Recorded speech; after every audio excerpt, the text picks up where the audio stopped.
Hello everyone. మనం చూస్తున్నామండి ఆఫీసుల్లో కానివ్వండి, లేకపోతే ఇంట్లో వాళ్ళు కానివ్వండి, ఈ మధ్య కాలంలో నెక్ పెయిన్ అని చాలా చెప్తూ ఉన్నారు. లేడీసు, లేకపోతే జెంట్సు, ఇద్దరు పిల్లలు కూడా చెప్తున్నారు. అంటే బ్యాగులు మోయడం వల్లో మరి what ever the reason neck pain అనేది మనం చాలా వింటూ ఉన్నాం అనమాట. సో, ఈ నెక్ పెయిన్ అసలు ఎందుకొస్తుంది? ఈ నెక్ పెయిన్‌కి రీజన్ ఏంటి?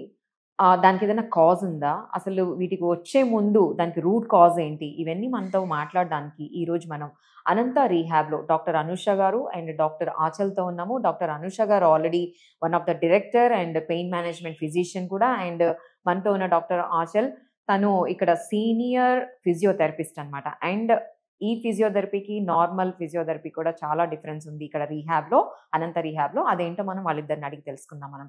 Hello doctor, welcome to our show అండి.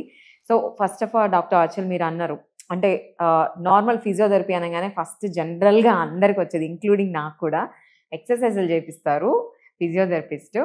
ఓకే. వచ్చిన పెయిన్స్ అన్నీ పోతూ ఉంటాయని ఇట్లాంటి ఒక అపోహ ఉంది. సో, మీరేమంటారు? ఇప్పుడు మీరు చేస్తున్న ఫిజియోథెరపీకి, నార్మల్‌గా మేము వింటున్న ఫిజియోథెరపీకి what is the major difference? Physiotherapy is a broad term. హ్మ్. It includes lot of small parts in it. So ఇక్కడ మా అనంతలో empathy is one what we believe in it.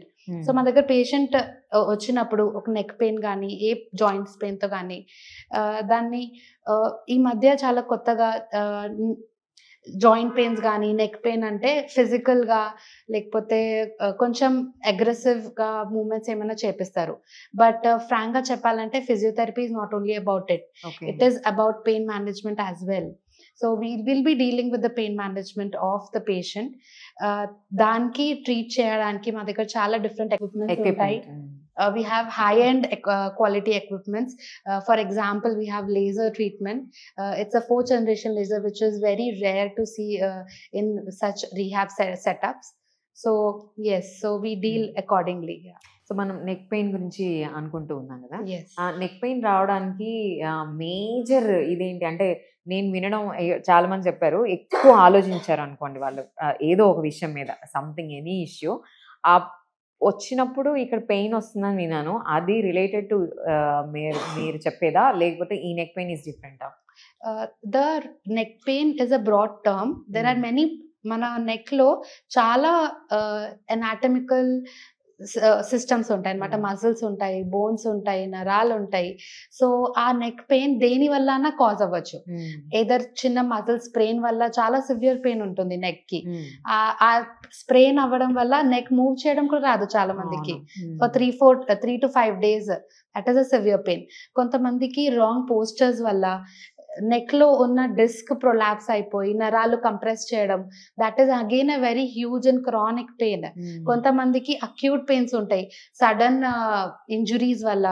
So the cause of neck pain differs person to person. వాళ్ళు ఏం suffer అయ్యారు, దేని వల్ల start అయిందో అది చాలా డిపెండ్ అయి ఉంటది. ఓకే. సో డాక్టర్ అనుష, ఇప్పుడు మనం పెయిన్ మేనేజ్మెంట్ గురించి మాట్లాడితే, ఇప్పుడు ఈ నెక్ పెయిన్ గురించి మాట్లాడుకుంటున్నాం కదా. సో నెక్ పెయిన్ లో పెయిన్ మేనేజ్మెంట్ ఎలా చేస్తారు? ఇప్పుడు అన్నారు డాక్టర్ ఆచల్ అన్నారు, అంటే డిఫరెంట్ పర్సన్ టు పర్సన్ అన్నారు కదా. సో దాన్ని ఎలా మీరు ఐడెంటిఫై చేస్తారు? వాళ్ళకు కూడా ఈ పెయిన్ మేనేజ్మెంట్ లో డిఫరెంట్ టైప్స్ ఆఫ్ ఏమంటారు ట్రీట్మెంట్స్ ఉన్నాయి. ఇప్పుడు అంతకన్నా ముందు ఒక కాన్సెప్ట్ మేము ప్రీహాబ్ అనే కాన్సెప్ట్ వీ హ్యావ్ ఇంట్రడ్యూస్ అండి. ఈ నెక్ పెయిన్స్ అనేది చాలా వరకు మీరు అన్నట్టు అన్ని ఏజ్ గ్రూప్స్ లో ఈ మధ్య కామన్ అయిపోయింది కదా. అండ్ వర్కింగ్ పాపులేషన్ లో, ఎస్పెషల్లీ సిస్టమ్ వర్క్ చేసే వాళ్ళలో కామనెస్ట్. అండ్ ఫోన్స్, మామూలుగా ఫోన్స్ చూసేటప్పుడు అవర్ నెక్ అనేది ఫ్లెక్షన్ లో అవుతుంది. మనం ఈ లెవెల్లో పెట్టుకొని చూడడం ఎవరు చూడరు యూజువల్ గా. సో ఇలాంటి టిప్స్ ఏదైతే కావాలో ప్రతి వాళ్ళకి రాకముందే ప్రివెన్షన్ చేయడానికి ప్రీహాబ్ అంటారు. అంటే మీరు అనేది నెక్ పెయిన్ ఎవరికి వచ్చినా సరే అది రాకుండా ఉండడానికి మీ దగ్గర ప్రీహాబ్ ఉందంటారు, అంతేనా? ఓకే. మసిల్ స్ట్రెంథనింగ్ చేయడం కానీ, దానికి కావాల్సిన ఎర్గోనామిక్ పోస్చర్ కరెక్షన్ అంటాం. అంటే మనం ఎలాంటి జాగ్రత్తలు తీసుకోవాలో, ఒక సిస్టమ్ వర్క్ చేసేటప్పుడైనా లేకపోతే ఫోన్ చూసేటప్పుడు ఎలా చూడాలో, ఇవన్నీ కూడా జనరల్ టిప్స్ ఉంటాయి. ఇవన్నీ కూడా మేము as a part of Anantha checkup లో చాలా మంది ఎంప్లాయీస్ వస్తారు. హెల్త్ కేర్ చెకప్స్ ఉంటాయి కదా. హెల్త్ కేర్ చెకప్స్ లో చాలా మందికి బ్లడ్ టెస్ట్ అంటారు అండ్ జనరల్గా ఎంప్లాయీ పరంగా ఆలోచిస్తే వాళ్ళకి కావాల్సిన జాగ్రత్తలు ఏవైతే ఉన్నాయో యాజ్ అ కంపెనీ ఓనర్ ఆలోచిస్తారు. కానీ ఇక్కడ అనంతాలో we have an advanced way of checking and taking care of your employee అని చెప్పొచ్చు. ఎలా అంటే ఈ ప్రీహాబ్ అనేది we give a consultation with the senior most physiotherapist and ఒక dietitian and stress management counselling. So ఇప్పుడు ఇవన్నీ కూడా మన ఎంప్లాయీకి వచ్చింది అనుకోండి, డెఫినెట్గా ఆ రిజల్ట్ అనేది it will project in his work and ఆ వర్క్ సాటిస్ఫాక్షన్ కూడా ఉంటుంది. ఎట్ ద సేమ్ టైం ప్రీహాబ్ అంటే మనకి నెక్ పెయిన్స్, బ్యాక్ పెయిన్స్ రాకుండా చూసుకోవడానికి ఏదైతే మనం ఎక్సర్సైజెస్ లేకపోతే కొన్ని టిప్స్ తీసుకుంటాం, that is very important in the day life. Okay, so మీరు ఈ ప్రీహాబ్ లో ఒక ఫిజియోథెరపిస్ట్, ఒక డైటీషియన్, ఒక pain management and stress management, each and everything ముందే వాళ్ళు ఏం ప్రాబ్లం ఫేస్ చేయకుండా వర్క్ స్టేషన్ లో వాళ్ళ వర్క్ డిస్టర్బ్ అవ్వకుండా ఉండడానికి యు ఆర్ గివింగ్ అ ప్రీహాబ్. అవునండి, ఇది for everyone, blood test including the blood test and general physician consultation also. Okay okay, so బాగుంది ఇది ఏదో కొత్తగా. సో డాక్టర్ ఆచార్య, ఇప్పుడు మీరు న్యూ ఎక్విప్మెంట్ ఉంది సిటీలో అని అంటున్నారు కదా, మేజర్ ఏంటి న్యూ ఎక్విప్మెంట్ అంటే? What is your opinion about that one? To deal with any pain, ఒక పెయిన్ ని మనం డీల్ చేయాలంటే we have to try various approaches. We cannot go with only exercise, we cannot go with only stretching, we cannot go with only strengthening, we cannot go with only medicines. So we have electrotherapy equipment in physiotherapy.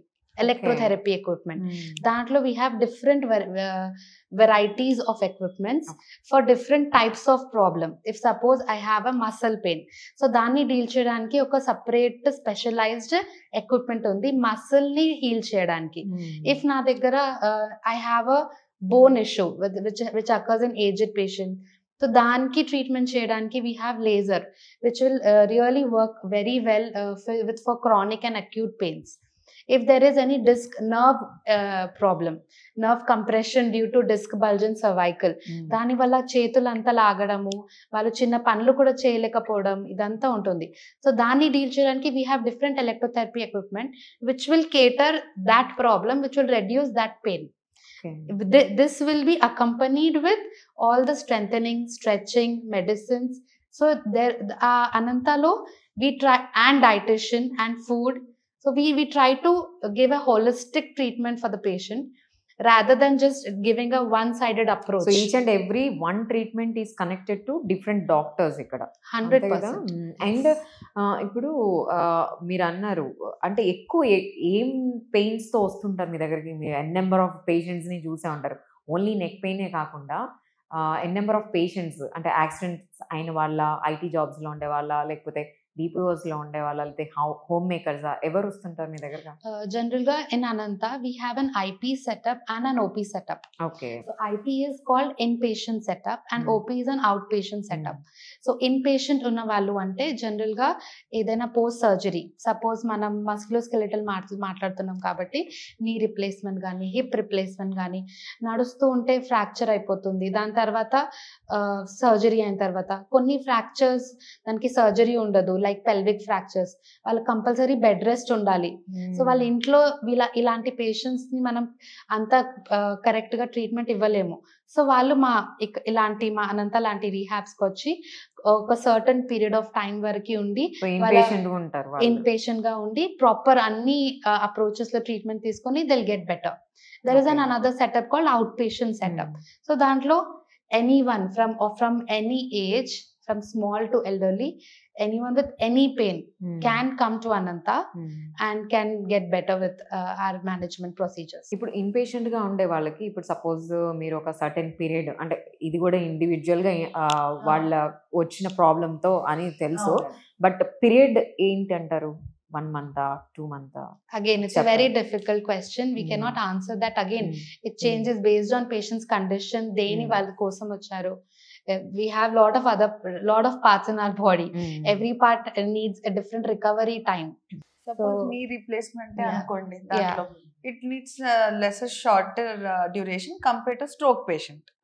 So that may take not more than 20 days or 22 days or 25 days. So అదే stroke patients depending on the అక్కడ ఉన్న brain లో ఉన్న changes, అక్కడ అయిన damage, అవన్నీ మనం course తీసుకొని వాళ్ళలో ఇంప్రూవ్మెంట్ అనేది 1 month కావచ్చు, 2 months కావచ్చు, or it could be even longer time. Okay. So doctor Anusha, మీరు అవును. చూసిన పేషెంట్స్ లో ఇప్పుడు ఫిజియోథెరపీకి వచ్చిన వాళ్ళలో అవును చాలా డిఫికల్ట్ సిచ్యువేషన్ లో వచ్చిన ఒక Yeah. పేషెంట్ ఏదైనా చెప్తారా అవునండి. మీరు? 30 years old అబ్బాయి ఒక ఆయన యాక్సిడెంట్ లో ఇమ్మీడియట్ గా ఈ నెక్ దగ్గర ఉన్న భాగంలో యాక్సిడెంట్ అయింది, ఫ్రాక్చర్ అయిపోయింది. ఓకే. ఓకే, సో అక్కడ ఉన్న నరాలు తెగిపోయాయి. దానివల్ల 2 కాళ్ళు చేతులు ఇమ్మీడియట్ గా పారాలిసిస్ వచ్చింది. Very young boy came Okay. With that type of problem. So ఆయన అనంతలో వచ్చి ఒక ట్రీట్మెంట్ తీసుకోవడం జరిగింది. డాక్టర్ ఆచల్ గారు చెప్పినట్టు అన్ని విధాలుగా అటు మెడికల్ మేనేజ్మెంట్, మేము ఏ ఇన్ఫెక్షన్స్ రాకుండా మేము అన్ని మెడిసిన్స్, యాంటీబయోటిక్స్ కానీ ఇవ్వడం జరిగింది. ఇదంతా కూడా పోస్ట్ సర్జరీ, ఆపరేషన్ అయిపోయింది ఆయనకి. అయిపోయిన తర్వాత రీహాబ్ అనేది మెయిన్ థింగ్. ఓకే, సో ఆ విధంగా ఫిజియోథెరపిస్ట్, స్పెసిఫిక్ గా న్యూరో రీహాబిలిటేషన్ ఉన్నవాళ్ళు, డాక్టర్ ఆచల్ గారు, వీళ్ళందరూ కూడా టీమ్ అప్ అయ్యి ఆయన ఏదైతే ఫిజియోథెరపీ కావాలో అది ఇస్తూ, డైట్ పరంగా చూస్తూ, మెడికేషన్స్ ఇస్తూ, అండ్ కౌన్సిలింగ్. మెయిన్ గా ఆ అబ్బాయి యంగ్ కదండి, అండ్ ఇలాంటి మేజర్ యాక్సిడెంట్ అయిన తర్వాత 2 కాళ్ళు చేతులు 2 కూడా మూమెంట్ లేకుండా ఆ ఎమోషనల్ స్ట్రెస్ అనేది విపరీతంగా ఉంటుంది. Even stress to the people, ఎవరైతే పక్కనున్న వాళ్ళకి, కేర్ టేకర్స్ కి, వాళ్ళ మదర్, వాళ్ళ బ్రదర్, వీళ్ళందరికీ కూడా చాలా స్ట్రెస్ఫుల్ అయిపోయారు. అవన్నీ కౌన్సిలింగ్ చేసుకోవడానికి మన దగ్గర రీహాబ్ సైకాలజిస్ట్ వారు ఓన్లీ పేషెంట్ కే కాదు కౌన్సిలింగ్, కేర్ గివర్స్ కౌన్సిలింగ్ కూడా మేము తీసుకున్నాము. ఆ కేర్ టు కేర్ గివర్ అనే ప్రోగ్రామ్ ఉంటుంది అనంతలో. సో అందరు కేర్ గివర్స్ ని వాళ్ళ కొన్ని ఏంటంటే కొన్ని క్విజ్ లో లేకపోతే ఆటలో కొంచెం ఏదైనా జోవియల్ గా మాట్లాడడము, లేకపోతే బర్త్డే అయితే కొంచెం అందరు గ్యాదరింగ్ చేయడము, ఇలాంటి ప్రోగ్రామ్స్ ఎంకరేజ్ చేసే విధానంగా మన రీహాబ్ సైకాలజిస్ట్ మేము అందరం కలిసి we have pulled this person and made him walk out of Ananta. మీరు చెప్పింది నాకు విజువలైజేషన్ చేసుకుంటుంటే భలే చాలా గ్రేట్ గా అనిపిస్తుంది. Okay doctor, thank you so much అండి. అంటే డిఫరెంట్ దీంతో మనం ఈ రోజు అసలు ఫిజియోథెరపీ అంటే ఏంటి, ఒక డిఫరెంట్ ఎక్విప్మెంట్ ఉంటుందని చెప్పి కొత్తగా విన్నాను. సో ఇలాంటి మీకు చెప్పిన కేసెస్ లో చాలా మంది రికవరీ టైం చాలా ఎక్కువగా ఉంటుంది. కొంతమందికి 6 months ఉండొచ్చు, 1 year ఉండొచ్చు. కానీ మాకు జరిగిన ఈ 1.5 month లోనే ఇంప్రూవ్మెంట్ ఏదైతే 4 limbs కదలకుండా ఉందో 1.5 month లో రికవర్ అవ్వడం అనేది it was very shocking for us also. So doctor Anusha, అంటే ఫిజియోథెరపీ అయిన తర్వాత కూడా కొంతమందికి రిపీటెడ్ గా పెయిన్స్ వచ్చాయనుకోండి, అప్పుడు ఏమన్నా ఉందా ట్రీట్మెంట్ ఇక్కడ? అవునండి, నెక్ పెయిన్స్ అనేది ఇందాక డాక్టర్ ఆచల్ గారు బోన్ వల్లన, మసిల్ వల్లన, లేకపోతే నరాల వల్లన ఇవన్నీ చెప్పారు.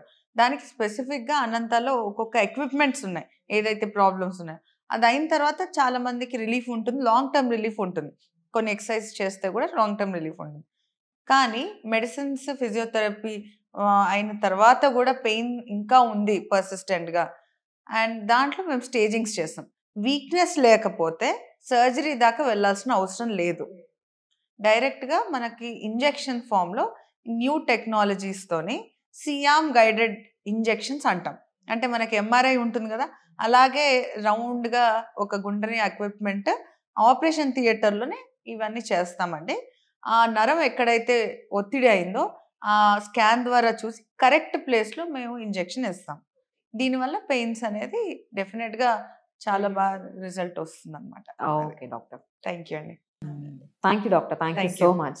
సో చూసాం కదండి, ఎప్పుడైనా సరే మీకు ఎనీ ప్రాబ్లం వచ్చినప్పుడు అది వైటమిన్ డి కావచ్చు, వైటమిన్ B12 కావచ్చు, మెగ్నీషియం కావచ్చు, లేకపోతే ఫిజియోథెరపీకి సంబంధించిన ఎనీ పెయిన్స్, నెక్ పెయిన్ కానివ్వండి, షోల్డర్ పెయిన్స్ కానీ ఎనీథింగ్, ఇక్కడ అనంత రీహాబ్లో ఏంటి అంటే మీకు ఒక కంప్లీట్ ట్రాన్స్ఫర్మేషన్ కనిపించి మీరు బయటకు వెళ్తారు. ఎందుకంటే డైట్, దాని రూట్ కాజ్ ఏంటో తెలుసుకుంటారు, ఇంకొక ఫిజియోథెరపిస్ట్ ఉన్నారు, అండ్ మీకు ఒక కౌన్సిలర్ ఉన్నారు.